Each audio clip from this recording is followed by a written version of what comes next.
So It was, just to go over, what time period was this headwind from? It was from 10 a.m. till 6 p.m. so 2 hours into the race up until evening. Is that right? Yep. It was brutal. That wind actually knocked out a bunch of people. Like they pretty much got sidelined because of that. Look, bro, I can't handle the headwind anymore. It's like genuinely hurt me. So Wow. And that's just in the middle of the day. You're just dealing with all this wind, but you just knew if you could make it till 6 p.m., then the night would be calm. Is that right? yep. Well, that's what we were told by the weather guy. He was like, yeah, told y'all for like the rest of the race. So. Yeah, and that makes a huge difference. Knowing that, like, okay, there's a light at the end of that tunnel. Basically, when it gets dark, that's give me hope, man. Just give me a little taste of hope. Just a little taste. Yeah, it makes all the difference. So, question is, you're skating round and round, barely stopping. You stopped. It seemed, what was it, every hour to just refuel on things or so? Correct. So my partner went down there with me, but I'm not going to ask anybody to sit there the whole time. Plus, we also didn't want to have that much presence at the track. Hence why I didn't invite a ton of people and tell everybody about the event because it's COVID and we don't want to make a huge crowd. And I still want to be that guy. Plus, having never done the event before, I wanted to make sure the event was really good before we brought a lot of people and be like, everybody should come. It's amazing. But now I'm like, yes, everybody should show up. It's awesome. Plus, this coming year, hopefully things will be better. But so, because of that, since she wasn't there the whole time, oh no, my internet connection is unusable. What happened? It's unstable. You're good now. It flaked out a little bit. Keep going. Come on. So, didn't want to have that much presence. So, I had the duffel bag there, and every hour, only hour, because of the way I planned out my nutrition schedule, every hour, only hour, I would stop, grab what I needed in my bag, and I already had everything in there was pre-done already. Just bottles of water, bottles of Gatorade, protein shake, everything was set there already. Just reach in the bag, pull out, get going again. Sure, it probably cost me 20 seconds or so every hour, but I felt better personally by not having a bunch of people there, like making people do stuff for me. So yeah, so it was a bottle of water every hour on the hour, and then I'd rotate that with a Gatorade. So it'd be like water, Gatorade, and then I would do little clifbar gummy blocks. Oh, think of it as like gummy bears. It's so good. So I'll do a half a package of those. Yeah, gummy bears. You already know about the gummy bears. Yeah, I've been using the gummy blocks now for especially like A to A and stuff. It's hard to put down anything else. So go away. No, so yeah, I'd stop every hour on the hour to do that. And then it was supposed to be, I screw up this later, but every 3 to 4, we'll drink a protein shake as well. Just store-bought cheap stuff, just and it had more protein than calories was all I was trying to do with those. Slight mistake on that, but more protein than carbs, right? Yes. You're right. I always forget to say that. Yep. So yeah, that's and then later on in the race it became more important to last 6 hours of the race was when I started using ibuprofen because I was hurting at that point. Plus the ankle thing that I talked about, which was with these, started to really bite into me. It wasn't what was hurting specifically? Was it your legs? Was it your ankles? Was it your brain? Was it right around this edge right here is where the top end of the boot would dig in. And so I actually had, after the event, I had humongous bruises here and on the inside too, from where the top part of the cuff, because it's all carbon right up here, was just basically pressing into my leg every single stroke that I did. And the funny thing is, towards the end of the race, you actually see maybe you'll see it, you actually see in the wheel wear that it's more of a flat profile than a rounded profile, because towards the end of the race, I was pretty much trying to keep the wheels upright so they wouldn't dig into me as much. Go figure on that one. But so, yeah, that's why I stopped every hour on the hour. And like I said, towards the end of the race, it was 2 ibuprofen per 2 hours at that point, towards the end of the race, because I knew you're supposed to take, I think the maximum dosage is 4 ibuprofen normally. So I was like, if I do 2, 2, and 2, I'll still not overdose or do something stupid. So. Yep. Speaking of which, you're consuming all this water, all this Gatorade, all this stuff. Clearly stuff had to come out. How did you pee? What was that strategy?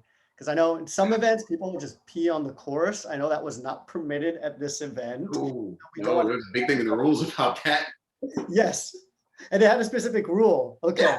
Yeah. So no peeing on the course. As much as people feel that's gross, like it's something, you're in a race with pace lines on inline skates, especially 8 or the 100K. Do not be surprised to see that sort of Down stuff. in the back of the pace line. Where'd he go? Well, you know, we're waiting in the back. So what was your strategy there in this case? Some people use like bladder things to like they just pee into a thing, but that's not what you did. Yeah, I kind of messed that up pretty bad, but once again, testing didn't know. So the first time I did one of these things, every hour I used pretty much the same nutrition blend, just kind of drifted it on over to this with very minimal modifications. It works out to almost 1-to-1. That's what they talk about. It's like the amount of food you intake versus the amount of food you burn means you don't have to use the restroom at all. It's a pretty good strategy, especially with liquids. That is if the temperature's right. I had no idea. The first 24-hour race I did, it was 80 degrees during the daytime. It was 70 degrees at night, hot the whole time. This race, it was 70 degrees and 50 degrees. Turns out you don't really burn as much watery stuff at that point. So I wasn't leaking that by sweating it out, which means I had to go use the restroom over and over and over again in the middle of the night. I'm going, this is killing me. They have a porta potty, which is in the far, so there's an oval, right? They have corners like 1, 2, 3, 4, right? Actually, it's 1, 2, 3, and 4. So on corner 3, they literally had a porta potty that you could see it. Like you really had to just stop, turn, you were basically at it. So I used that one multiple times because I just kept doing the same diet because I thought in my head, well, it's a strategy, you know, stick to it. About the 4th time I had to use the restroom, I was like, nope, this is getting dumb. I don't want to keep stopping to do this. So my mistake was the protein shake. I stopped drinking the protein shake, but kept the water and Gatorade and the flip blocks going. I probably should have rotated that around somehow because I ended up tanking. I almost bombed, according to what people call it. That dark hole of death that you go into and you can't get back out of it. Very well. That's right. You like when they go quietly. That's right. Yeah. It's like it's as if all the music is just like gone out from around you or something, and like that's it. You got nothing left. But yeah, go on. You're on the verge of bonking. But unbeknownst to me though, I didn't know because I was still just sticking to my strategy, right? I used a Fitbit watch. It's like a Versus 2. It's like one of their cheaper ones to do average speed. It recorded my heart rate, but I wasn't going for heart rate at all. That never entered my mind for heart rate in this event because in my training, all I trained for was average speed. That was it because that gets me on my number. Whatever I've got to do physically, who cares? Like I said, I'll drag myself to get there. As long as my average speed stays here, I'm good. My watch kept telling me, you're doing 14 miles an hour. You're doing good. Average speed's perfect. Okay. I think I'm going slower and slower and slower. I'm just feeling slow. And then there was a guy, the guy that ended up winning the event. He did on the longboard. Yes, the longboard actually did 7 more miles than me. Surprise, surprise. But so I lapped him 10 times during the daytime and nighttime. And I'm skating along and I'm going so slow. And all of a sudden he rolls by me. I know he's not doing more than 13 miles an hour. He rolled by me like I was standing still. I start freaking out in my head. I get the watch. I'm like, okay, what's wrong? So I finally thought to look at what's my current speed on my watch, not my average speed. It said 9 miles an hour. Ooh. And this is when there's no wind or anything. I'm like, oh, I've done screwed up now. Now what? So I didn't want to drink any more water, that kind of stuff, because I was so tired of it. So I planned ahead in my bag of junk. I had clifbars, like the really good protein thick ones, right? I grabbed 2 of those out of the bag. I sit down for a second trying to, look at my watch and figure out what I did wrong. I think there's if you look at my little chart of times and stuff, there's like a gap of 20 minutes. I'm like, what happened? That's what happened in the 20-minute block, was me trying to figure out what I did wrong. How can I fix myself? What do I need to do? So I grabbed the protein, or I grabbed the clip bars, and then proceeded to do the slowest laps in the entire world. They're so slow. It felt so bad. It took me 3 laps, and I was doing, I think, like 10-minute laps at that point. So 3 laps to eat 1 clip bar. Oof. And then took me another 3 laps to eat the other clip bar. It was so brutal. And wow. Sam Pistel talks about trying to eat stuff during races and stuff, and how it pretty much just dries your mouth out and stuff. Yep. Well, ironically, I was like, okay, so I had my water, I was ready for that. That wasn't the problem. My body was like, wait, you haven't fed me anything solid in like 20 hours now. Why are we eating this now? I don't want to eat a solid thing. What are you doing? So I just had to sit there and just kind of just make myself eat those bars. Afterwards, I used the restroom for real because I had to zigzag around and go find the actual restroom. Used it, and then immediately after that, you can actually see on my little chart thing, the times went from garbage back up to where they were supposed to be. I just needed food at that point. Who knew? Yeah, it seemed like you need to lighten up in another area too. That's right, weight savings all the way. Yeah, weight savings. Hey, it's you don't want to carry that around the track.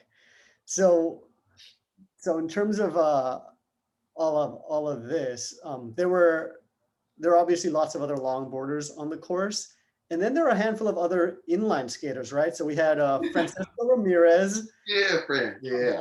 team who decided to sign up literally 2 days before. Like on Wednesday. Yeah, I think he had called me up on, we chatted on Wednesday morning. I was on my way to go skiing. He's like, Sonic, are you going to Miami? I just signed up. And then apparently he tricked Jaime, one of our local New York area speed That skaters. poor guy. He suffered so much. And he was trying to convince me to go. And I was thinking about it. I was just like, it's 9 a.m. on a Wednesday morning. The race starts in 47 hours. This is like, I actually thought about it. I was like, there's no way I can make this happen with like all the safety precautions. I was having some funny issues with my own new skates. I was like, this is not gonna happen. But Francisco he went out there. He wanted to also see the track as he plans a lot of events and stuff. Yeah. And I think he was just getting a little crazy about skating. So he had done almost no skating training, but Yeah. he's strong. He's very strong. I mean, he won A to A last year or in 2019. So he's a strong skater. So he showed up. He brought Jaime with him, and he convinced. I don't trick's a better word. He convinced 4 other skaters in the Miami area that were part of like the junk family to sign up as a relay group. So we had Francisco on solo, Jaime on solo, and then 4 other junk team members as a relay group for that side. And then we also had a handful of other skaters, right? Like a few quad skaters and a couple of inlines. We had 2 girls that showed up, and they were wearing hockey skates the entire 24 hours. It was unbelievable. So they were there. They were in the solo group. And then there was one lone inline skater. He was on power slide 3x120, no, 3x110 power slide skate. I think it was the older model now. This is the guy who's like totally jacked and wore no shirt, right? That's right. It was amazing. It was all the way until like, I don't know, in the middle of the night when he finally put on a sweater. It was just massive, dude. I'm like, bro, you're making me feel bad. Like I'm gonna go back to the gym and work out. It was unreal. No shit, not necessary. His name was Kevin. He was awesome. So there was those inline skaters. There were actually 2 little girls who were longboarding at first. At the end of the race, they found their inline skates somewhere and brought them to the track and were inline skating. It was so cool to see these little kids leading along. All right, props to all the wheels, right? Why not? Oh yeah, there were definitely more quad skaters too. There was at least 2 roller derby teams, like full like relay roller derby teams. And there was I think there was like 4 soloist inline or 4 soloist quad people. And there was at least one guy, and he did it. He got to 100 miles. That was his goal. He looked like he was hurting the whole time, but he made it though.